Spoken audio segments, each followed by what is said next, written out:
भेजवला झुलनी भेजवला तू काहे अइला हो ए जुलिया के पापा।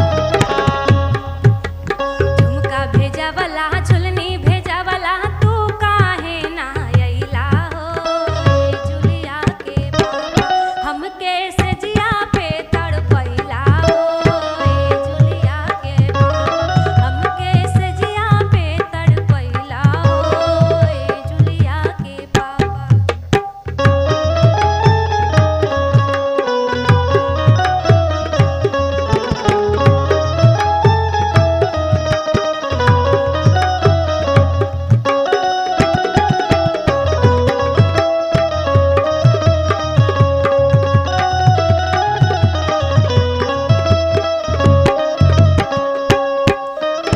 अपने रोज कुहसत रहलू जाला ना बहरावा।